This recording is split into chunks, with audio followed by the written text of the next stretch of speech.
Azimio la Umoja leader Raila Odinga could be the first occupant of the proposed office of the leader of official opposition if an amendment to the Constitution sails through. A draft Constitution amendment bill proposes an alteration to Article 92 of the country's supreme law to create the offices of official leader of opposition and a deputy nominated by the party or coalition of parties that garners the second highest number of votes in a presidential contest. As Francis Gachuri reports, the draft bill proposes a list of functions for the office holder, some similar to those of the president, including being a symbol of national unity and addressing Parliament at least once a year. The Constitution enacted in 2010 drew the curtains on the position of official leader of opposition and assigned Parliament and other independent bodies the task of keeping in check the government of the day. 12 years later, the clamor for constitutional changes is on to, among other things, reintroduce the office of official leader of opposition.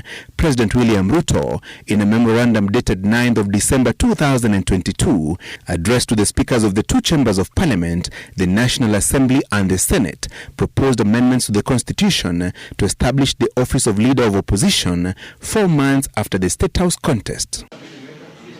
Some constituent parties in the opposition team Azimio la Umoja coalition party are also working on a bill seeking to amend Article 92 of the Constitution to create the offices of official leader of opposition and a deputy. In the draft bill seen by Citizen TV, the proposed official leader of opposition shall be nominated by a political party or coalition of parties that garnered the second highest number of votes in the presidential election. The deputy leader of opposition in the proposed bill will also be appointed in a similar fashion, including the nominating party being required to obtain at least 25% of all members of the National Assembly. The opposition chief shall, if the bill sails through, assume office from the date the new president is sworn in, with the term ending after a subsequent presidential election.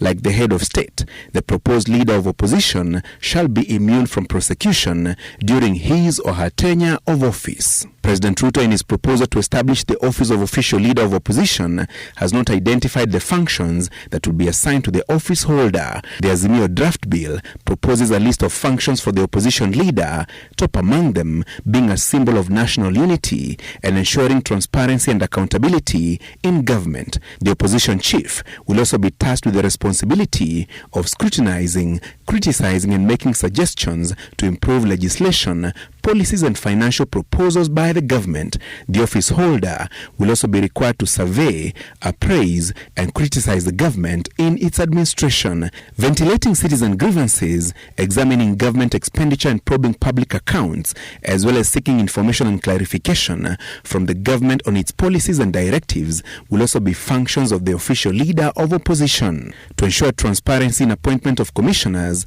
and members of independent bodies, the bill proposes that the opposition leader appoints a representative to select committees recruiting such commissioners. Just like the president, the bill proposes that the opposition leader address a special sitting of Parliament once every year or any other time and submit a report for debate by lawmakers on all measures taken and progress made in holding the government to account on matters governance. The bill proposes that the opposition leader's office be funded from the exchequer and have powers to mobilize funds from other sources including donor agencies. With Parliament on recess until February next year, the proposed creation of official leader of opposition remains in the air, pending the formal tabling of a constitutional amendment bill. Francis Gachuri, Citizen TV.